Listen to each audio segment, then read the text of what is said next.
Welcome back to the Fantasy Football Breakdown, ladies and gentlemen. It's Christmas season, holiday season for everyone that's listening. And I'm filming live from the Marietta Town Tree, which is just in my house. It is an important week in fantasy football. For some of you, the playoffs are starting this week. For others, you're looking to clinch a seed or buy or whatever the case may be. And we're here to help you do that. I'm your host, Wayne Cavani. And joining me, as always, are the two best wingmen in fantasy football. Joining us from the DFS world is Fanduel Fee. Fee, how are you? I'm great. I did excellent last week in FanDuel DFS, which is, solid. Yeah. And it's all because I took my own advice. So it's about time. It is about time. Those two tournaments you showed us, were those final that you won the big? Yeah. They went final? Yeah, they went final, yeah. Fee won big last week, ladies and gentlemen. It was a good week. It wasn't that big, but it was nice because it was 7th place out of 6,000 people. I'll take it. And then in the millionaire maker, the FanDuel Million, it was 111th place out of 300,000. Yeah, you did great. So yeah, that's really good. It's just not like massive amounts of money, right? Right. And joining us from North Carolina is the one and only Mr. Dunton. Dunton, welcome back. How are you? I'm good. Delaware just won. Delaware won 77-69 final score. No, they did not cover.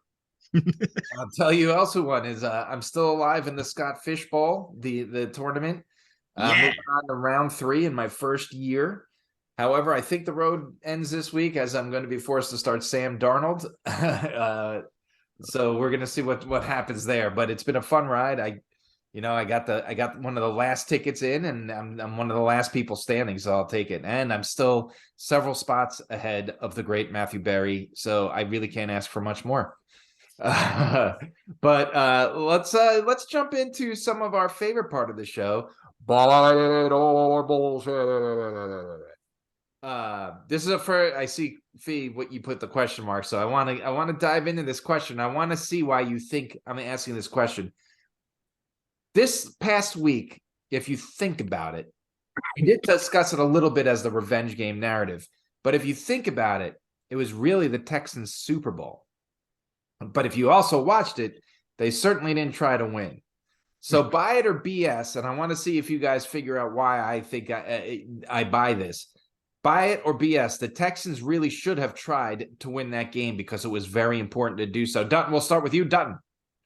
I'm going to buy it because I thought they were trying to win the game at one point because it was so close. But, I mean, kudos to the Browns defense. Kudos to the Browns defense, right, for picking up their quarterback because he did not look good. He did not look good, I'll tell you that. I never saw so many balls hit ankles. But you said it, Dunton. You talked specifically about the timing last week, and that's what that was. That was not timed, not synced, bad route, or not bad routes, bad judgment on the routes. The receivers were running fine routes. He couldn't figure it out. No, yeah, and I think the Texans losing messes up their draft pick status, so that's a bad thing as well. Fee. I think you mean if they would have won, it would have messed up their draft pick. No, by losing, they go down. No.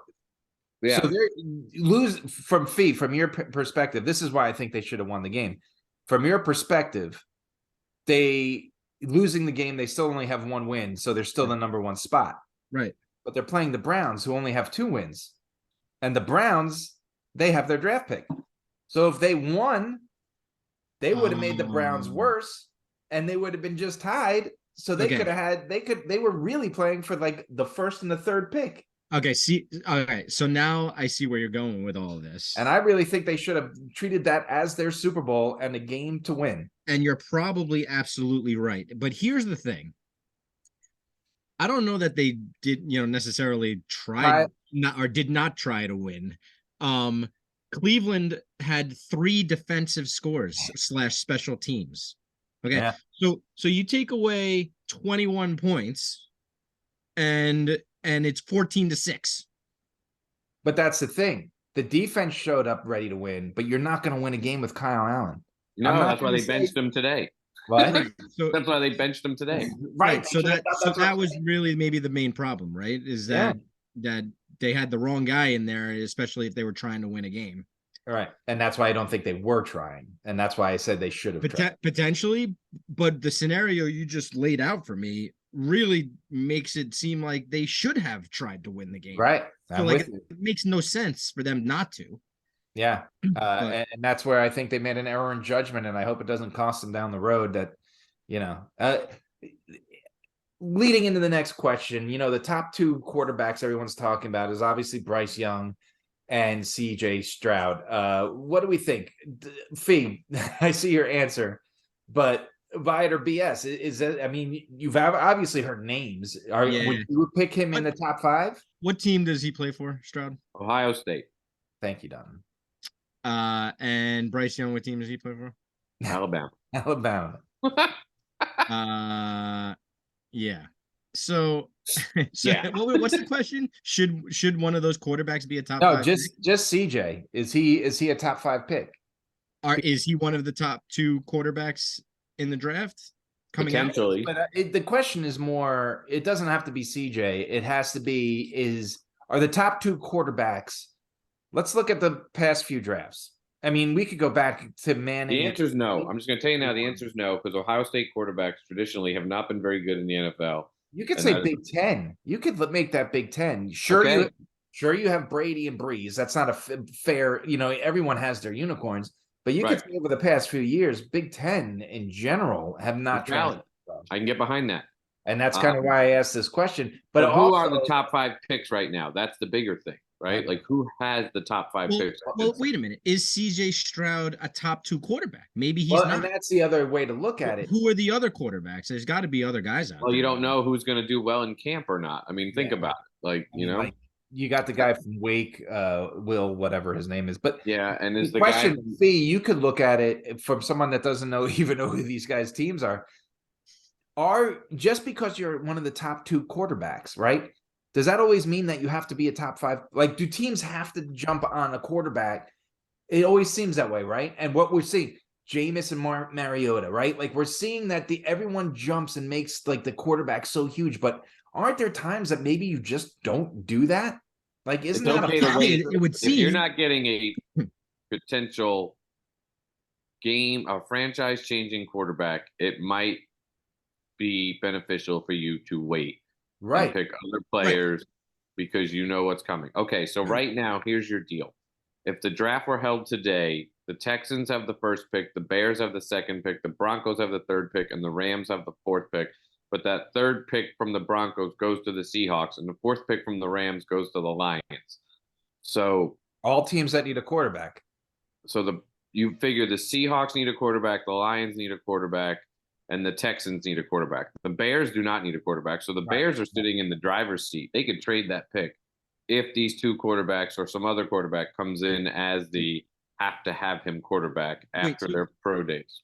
So here's the thing. It sounds like none of these quarterbacks, maybe one, are have to have it type of guys. They're not.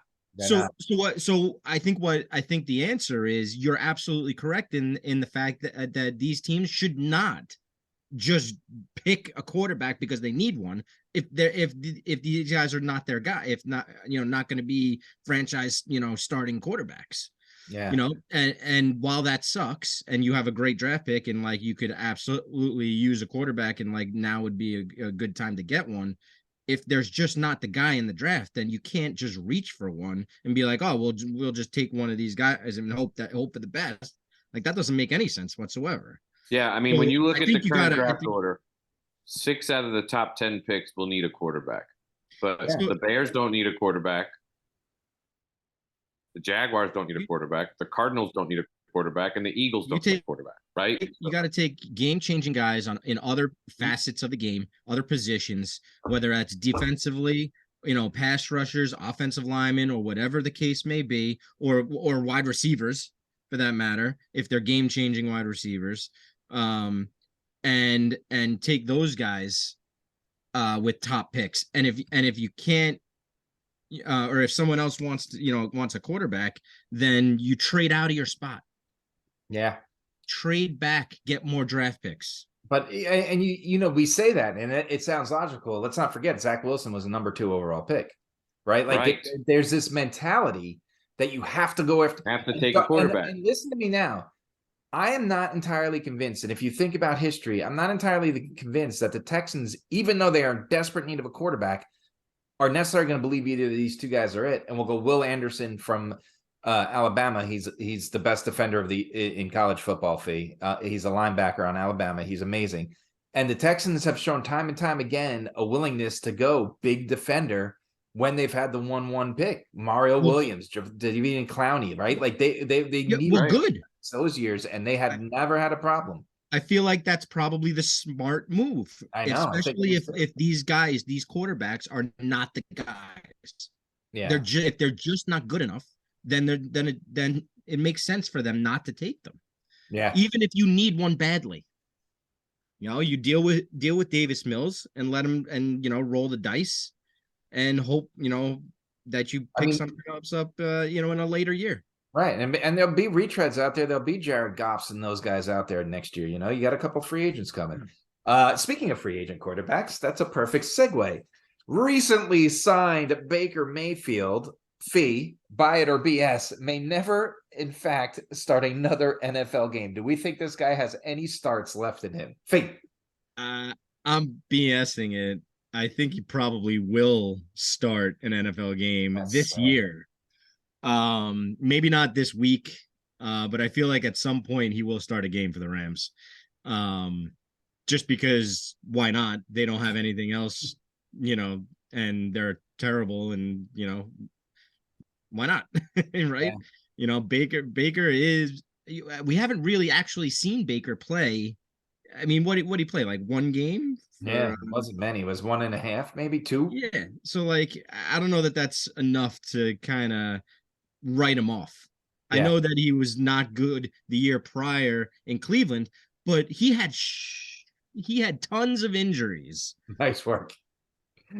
he had tons of injuries that last year in Cleveland, and he got no help, and he was trying to battle through all that, and it just didn't work out, and that sucks for him.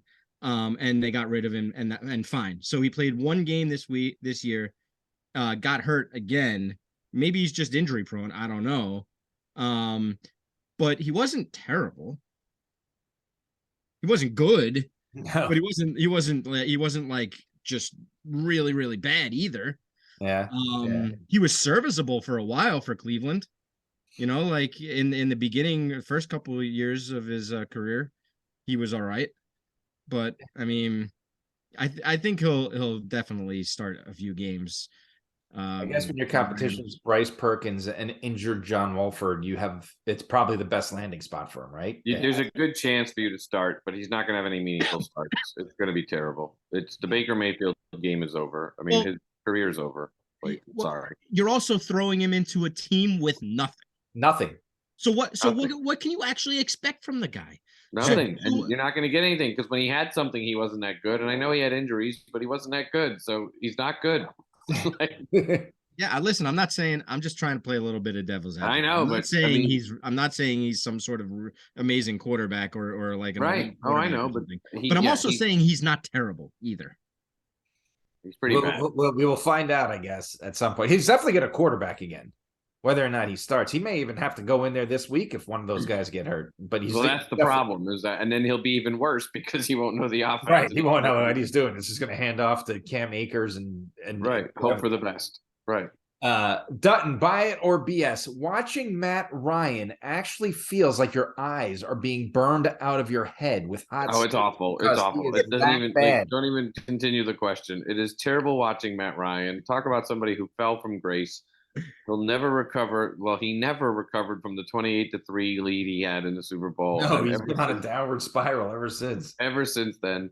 And yeah, it's bad. The Colts are not that bad of a team with their weapons. I don't want to call them weapons. They have artillery around them, maybe, but he's awful. He's terrible. Like, it's really bad. Fee, buy it or BS?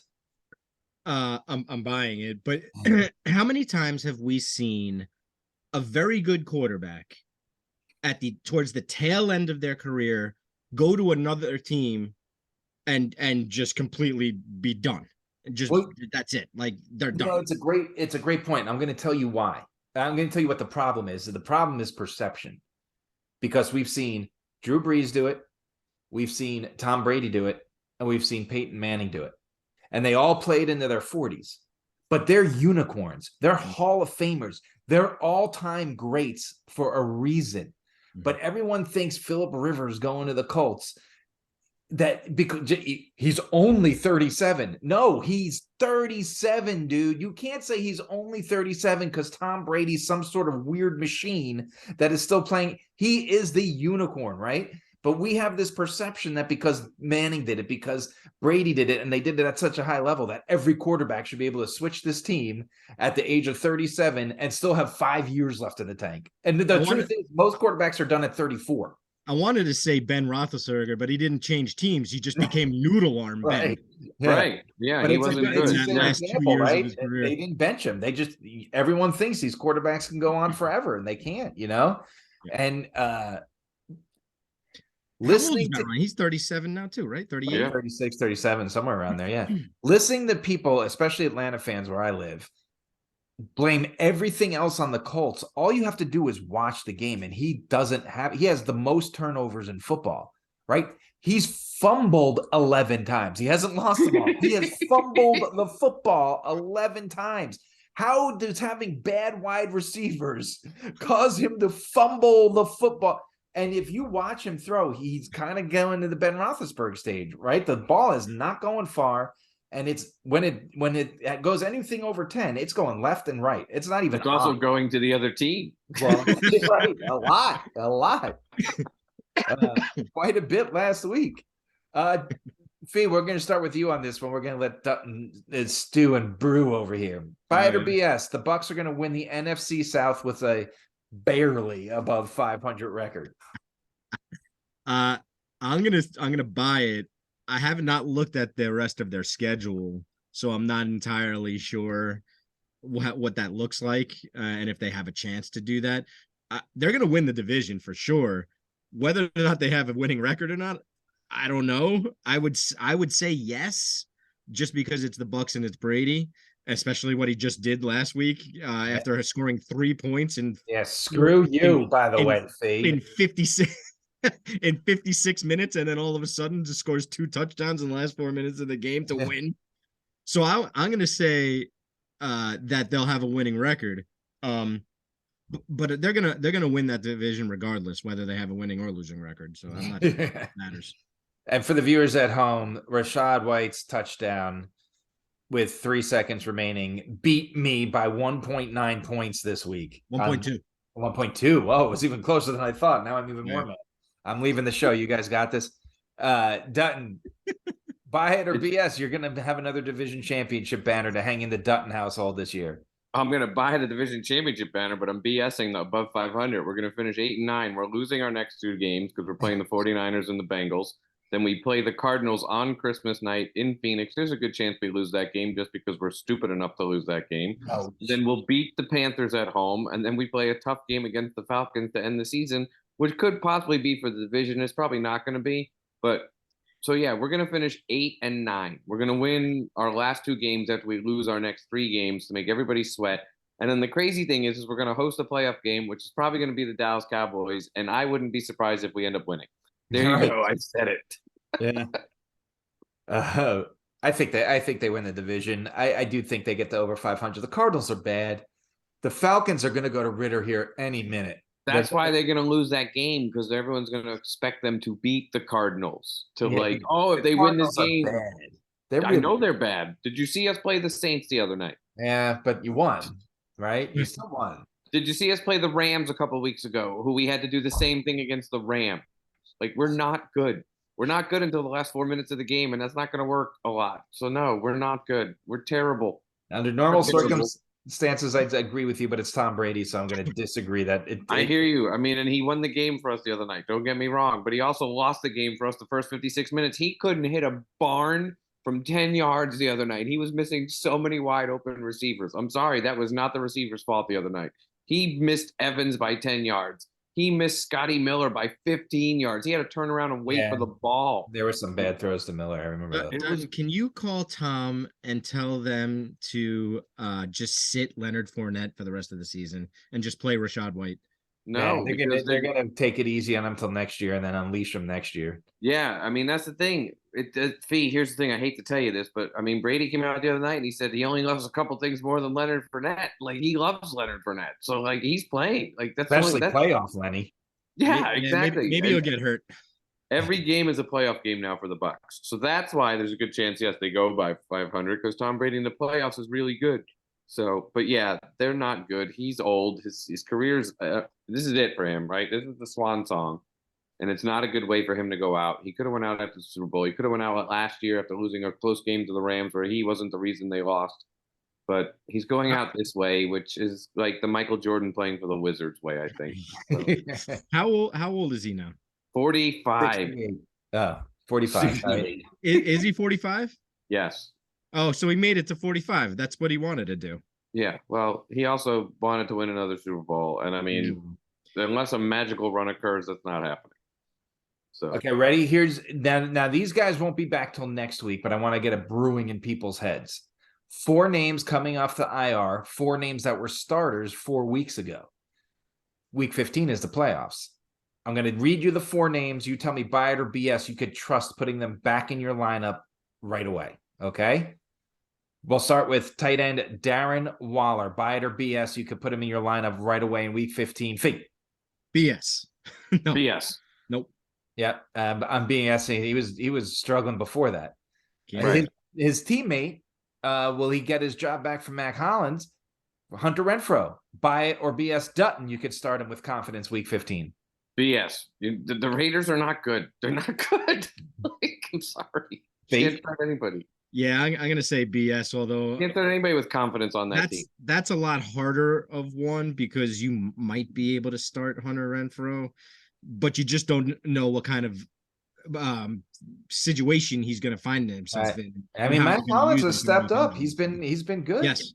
Yeah. You know? And you know, the funny thing is we say BS so quickly on Waller because of his performance, but he is a tight end, right? Like it's a big decision. It's not. Yeah, but if his injury, whatever that was, I mean, he was struggling, like Dunton said, prior, and then got injured and tried to like fight through it. Yeah, and he was really bad. And I don't know, you know, what he's going to look like coming back off of injury, but I can't imagine he's going to be 100%. Right. Dallas Goedert. Fee, buy it or BS.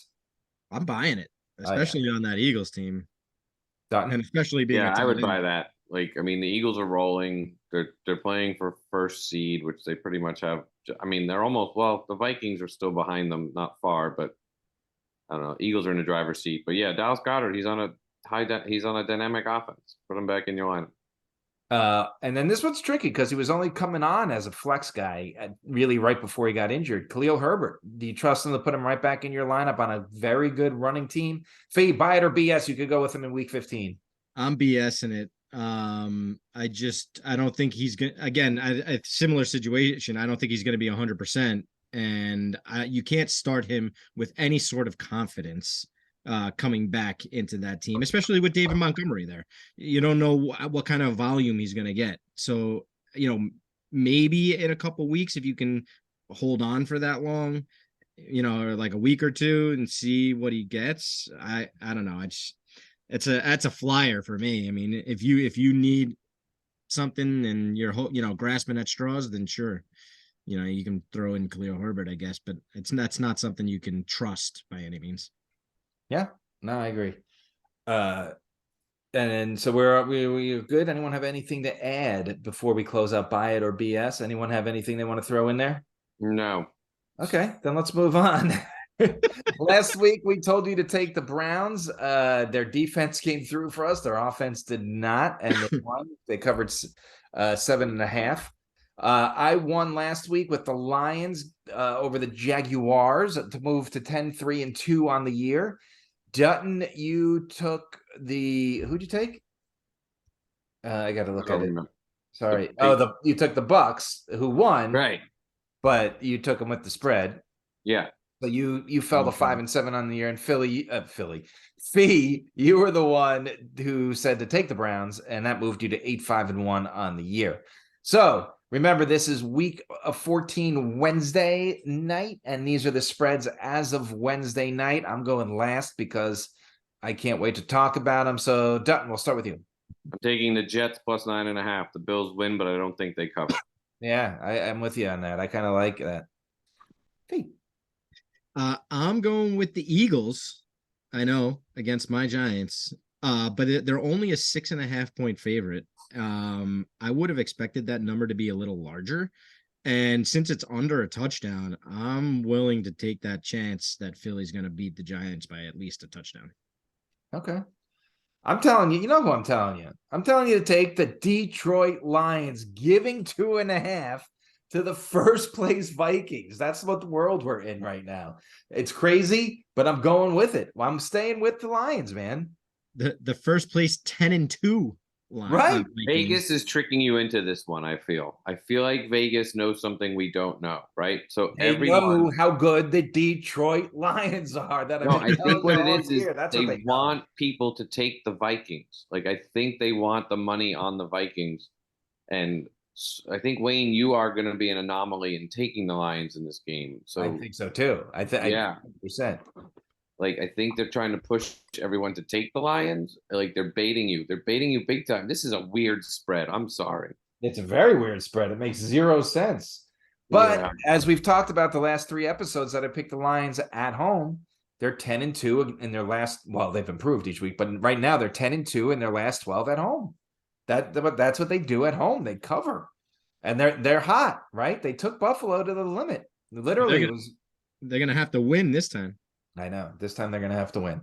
No, they can win. Oh yeah, they have to. Well, no, they have to win by 3. So. Yeah, a field goal does it. A field goal does it. Right.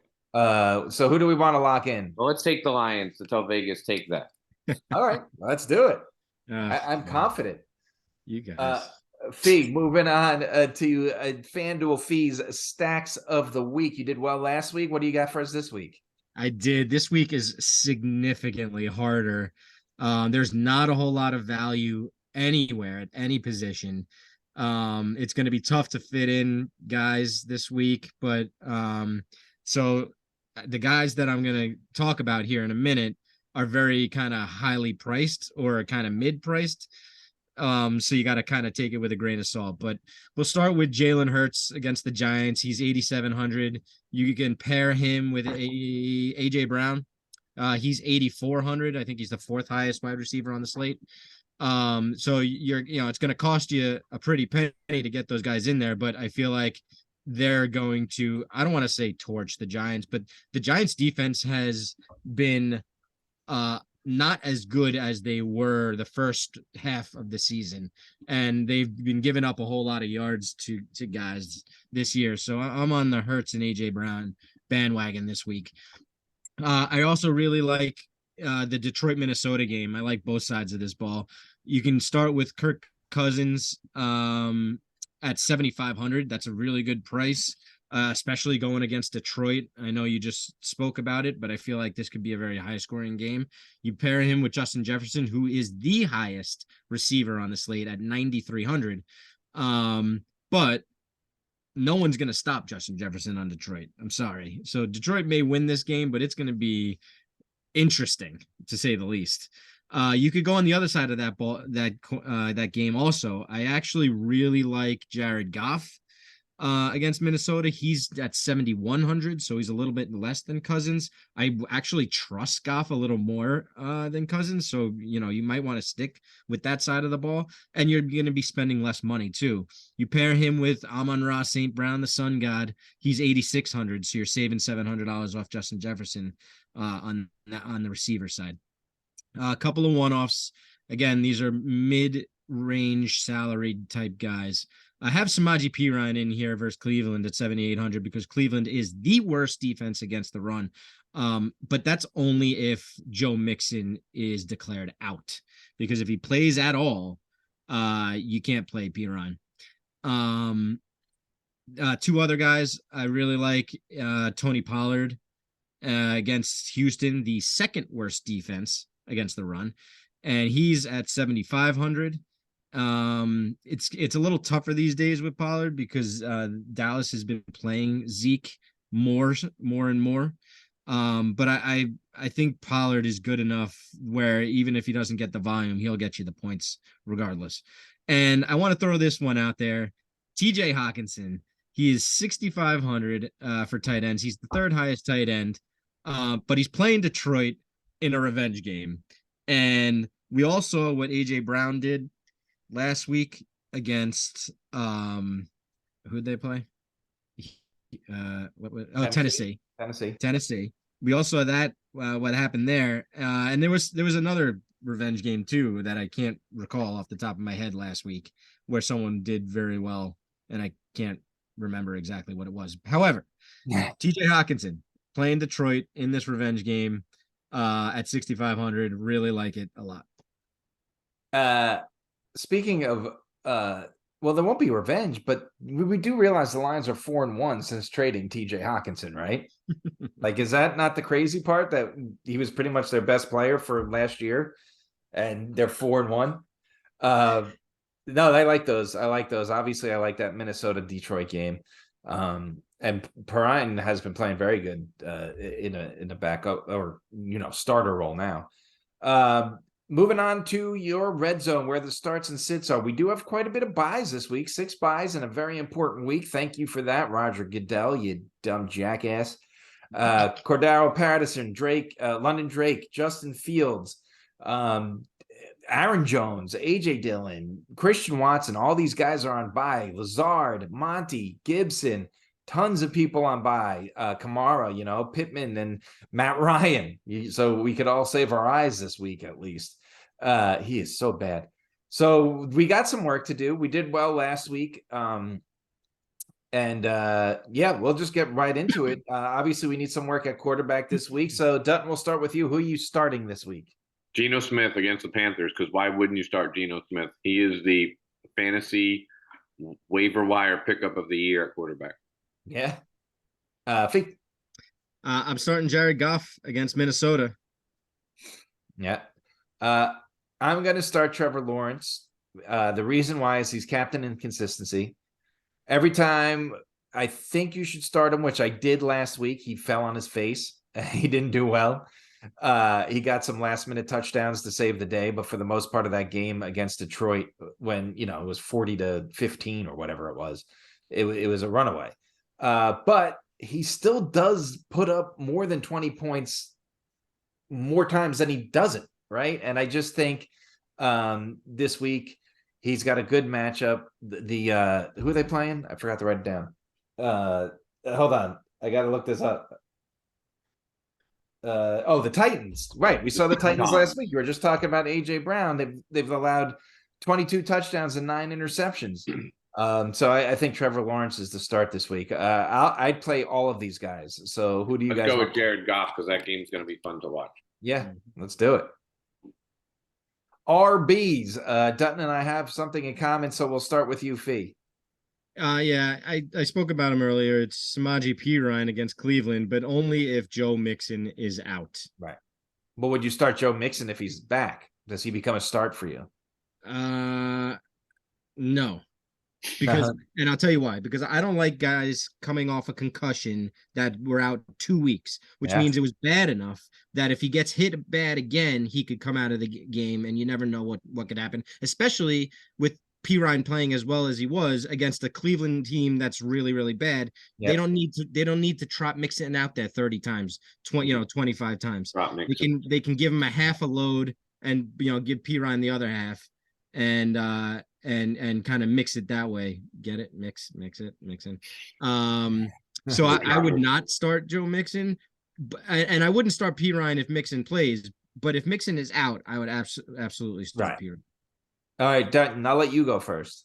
I'm starting Zeke, and I see what you have there, and I think we're on the same brainwave here, because I feel like Tony Pollard's going to get the bulk of the carries, and then they're going to put Zeke in at the goal line. He's going to have like 10 carries for 27 yards and 2 touchdowns or something. I think there's just going to be so much to go around for both of them, right? I think they hand off the ball 40 times in this game because the Texans' rush offense is so bad. Right. And Pollard's looking like an RB1. You know, Yeah. even with Zeke out there, he had 2 touchdowns last week. You know, I Mhm. mean, he's good. So we wanted to say Cowboys running backs. Yeah. You want to lock in Cowboys running backs Yes. as a start, both of them? Yes. All right, I'm going to start with wide receiver. I think he is a must start for everybody at this point, but I want to throw his name out there because he has been on an absolute tear. He's a fantasy football breakdown, and he's Jared Goff's wingman. I'm telling you to start Amon-Ra St. Brown. The Vikings have allowed 23 touchdowns and only 9 interceptions, so they're beatable, right? Yeah, that's my call. Dunton. I'm starting Devontae Smith against the Giants because they're going to try to stop AJ Brown, and Devontae Smith will be open. That's kind of how I went last week when I said Devontae Smith, and it was actually the complete opposite. They just targeted Devontae Smith right from the start, and then they forgot about him the rest of the game. Right. You got excited for a little bit of the game, and then like, oh wait, but he definitely was a start. I mean, he had 60 yards and a touchdown in the first drive. Right. Fee. I am starting Christian Kirk against the Tennessee Titans. The Tennessee Titans are the worst in the league fantasy wise, giving up points to the wide receiver. They are. Yeah. And it's partially because they are a pass funnel defense, because their run defense is so good that everyone has to pass the ball against them. Travis Etienne is hurt. He may come back and play, but I would not trust that at all. Trevor Lawrence is going to have to throw the ball a ton. I love that you called for him to start for your quarterback, Wayne. I really like Christian Kirk this week to put up some points against Tennessee. I like it. Who do we like? I'll go Kirk. I love Kirk. I like Devontae. Well, Amon-Ra St. Brown is an obvious. So I think he starts in most leagues, especially if you're fighting for the playoffs. So I really like Devontae Smith too. So I'll do either one, but I do like Devontae. I like the Devontae Smith call too. So it's kind of up in the air. Let's do Devontae Smith. Give him I don't think he was a start of the week. I think we talked about him, but I don't think we started him last week. Yeah, so let's give him the love this week. All right, we're gonna go to tight end, and I can't wait to talk about mine, but we'll save him the last. Fee, you first. Yeah. So the theme for me is going against defenses that are really bad versus those positions. Arizona is the worst against the tight end. New England is playing them. Hunter Henry is the play here. I'm starting Hunter Henry. Fee. That was me. That was Fee. I'm starting Noah Fant on the spreadsheet. I'm really going on the wrong name. It's fine. I'm going for Noah Fant. Give me a Fanta versus the Panthers because we're gonna make it a stack here and starting sits and Geno Smith to Noah Fant. I like it. Okay, here we go. I'm starting. Does anyone know how to say his first name? Because I don't. Chigoziem Okon. Well, I can't do the last name. I can do Chigoziem Okonkwo. There you go. Or as Brad, who I hope is listening, calls him Obi-Wan Kenobi, it out to me and said to take a look at him for my Scott Fishbowl league. He's on the Titans. He has Hooper Duper's hanging with Mr. Hooper's targets have gone down slowly while his targets have gone up. And not only that, he's gotten 5 targets each of the last 2 games, and he's gotten 5 for 68 and 3 for 35. So he's the catches were 3, but he got 5 targets. So if you look at average per target, he's getting good average, yards per target. So I'm saying to go Obi-Wan Kenobi, Okonkwo on the Titans. I think he's a sneaky play this week. And when it comes to tight end, why not try something, right? Who do we want to lock in? I like Hunter Henry versus the worst defense. Yeah, I mean, you got to go against the Cardinals defense. Right. All right, so let's use the force and do well. So. Yeah. Let's review. We got Goff at quarterback, either Zeke or Pollard at running back, Devontae Smith at wide receiver, and Hunter Henry at tight end. We'll move on to sits, and Dunton, go to you. Tom Brady versus the 49ers. It's not going to be a welcome home. Tom Brady wants to remember after Sunday. That offensive line is not good, and that San Francisco front line is really good, and Tom Brady can't run, move, do anything very well. So, yeah, it's going to be a long day for Mr. Brady. Yeah. Fake. I'm sitting Daniel Jones against the Eagles. Eagles defense just throws wrenches into teams' offenses, especially ones that are not good, and the Giants' offense is not that good. So sit Daniel Jones this week. I'm going to tell you to sit Dak. A, because I think they're going to run all night long. B, because the Texans are statistically really good. They're the third best against the pass. They've only allowed 10 touchdowns and 8 interceptions, but you always have to ask yourself why. And the why is because teams run the ball 75 times against them because they're that bad. But that to be said, they take the quarterback out of the rhythm and they take advantage of that, right? So I don't think Dak gets into a rhythm. I don't think he has a good game because I think it's Pollard and Zeke all night. Who do we want to sit out of this bunch? I'm fine with any of them. I'll sit Brady. Yeah, I'll sit Tom Brady against the Niners. Yeah. Watch him come out for like 350 and 2. Yeah, it's best game of the year without a doubt. Right. Fee, we'll start with you for running back. I am sitting Tampa Bay's running backs against San Francisco. All of them, Fournette, White, and whoever else they want to throw out there. San Francisco has the best defense against the run in real life. And so sit your Tampa Bay running backs this week, especially because they're also going to be fighting with each other for time on the field. Right. So between White and Fournette, Fournette's back now, I'd sit those guys. Dart bus, Dunton. I'm sitting James Conner versus the Patriots. I mean, say what you want about the Patriots, but their defense is the Patriots defense of old, and they are good against the pass. They're good against the run. They're good against everything, and the Cardinals are not. So I'm sitting James Conner. That was actually going to be my pick. So I went with Najee Harris, who did look good last week. The Ravens have just shut down. Like I was in the Scott Fishbowl League, I needed to go crazy with a running back. I needed to take a chance, and I narrowed it down to Latavius Murray or Zonovan Knight on the Jets. And luckily I went Knight. And the reason is because Murray was going against the Ravens defense, and the Ravens defense has not been the Ravens of old, but they do stop the run, and they stopped Murray in his tracks. They allowed I think it was 10 yards rushing in the second half altogether, the Ravens defense. So I would sit Najee Harris. I think James Conner's the call here, but I'm good with Tampa Bay if you want to sit them too. I'm good with all three of these guys, to be honest with you.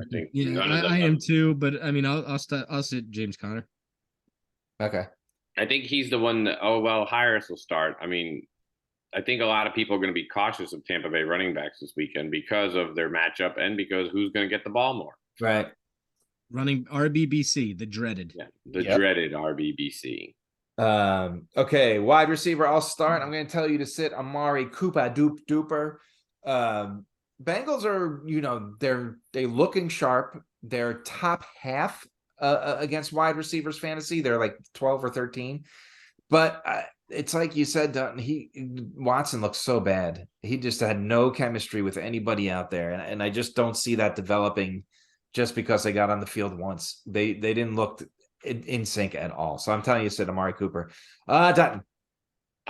We have a theme here. I'm sitting Mike Evans versus the 49ers. He only had 4 targets against the Saints against a rookie cornerback that was guarding him most of the night because Chris Godwin is healthy and become Tom Brady's favorite target.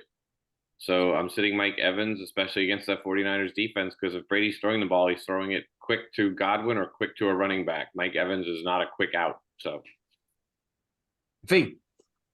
Well, you stole mine, Wayne. I had Amari Cooper here also. And for all the reasons that you said, I mean, you're right. Deshaun Watson did not look good at all. I think that they are going to run the ball as much as they possibly can and try to keep Cincinnati's offense off the field. And, between, that and Watson not looking good, you got to sit Amari Cooper. Yeah. See, the reason that you wrote Cooper and you're supposed to write Cooper Dupe, and I would have known who you were talking about. So that was really your fault. Right. Sorry. So who do we want to sit? We only have 2 choices here. Mike Evans. I think we're sitting Cooper because 2 out of 3 wins. We don't have to worry about any other voter fraud. We can see that right in front of us. Yeah. Fate, let's move on to tight end. Who you sitting? This was going to be my pick too, so we're on the same brain with this. Well, to be fair, I couldn't find someone that I was like, this is definitely the guy that we should really sit. So I just kind of picked one, and it was Tyler Conklin for the Jets going against Buffalo. I just don't see him doing much in the way of volume and or fantasy points against Buffalo's defense. Yeah, it's kind of what you're saying though. It's a weird week, right? Like if you look at the teams that are best against the tight end, they're like playing teams that don't have a tight end. Like the 49ers, you're playing the Bucks. Like you're not starting K. Dunton anyway, right? And then if you look at the teams that are really bad against the tight end, they're all on buys, it seems like, right? Like, and you're just like, dang, like there's no good matchup here this week. I mean, Travis Kelce is actually a really good matchup, but we're not going to sit here and tell you to start Travis Kelce because if you don't do that, you shouldn't be listening to the show. You have bigger issues. Right. Dutton. I'm sitting Dawson Knox versus the Jets. He's gotten quiet. I mean, As you are every weekend we hear how the Bills are overrated from Wayne on our text message chain. And maybe it's because they don't throw the ball to Dawson Knox enough. I don't know, but he's definitely gotten quiet over the last few weeks. And maybe I'm wrong, and this is the week they get him back into it. But that Jets defense, say what you want about everything else going on with the Jets and their quarterback and this and that, but their defense has improved every game. I told you earlier the Bills are not going to cover the 9.5. And I don't think Dawson Knox gets a lot for them against the Jets. Yeah. And let's not go too hard on Mike White. He did look awful in the first half, but he came back with a vengeance in that second half. And I don't like that they didn't run it on that on goal, they did, they QB'd it, but I mean, but it worked. It was weird.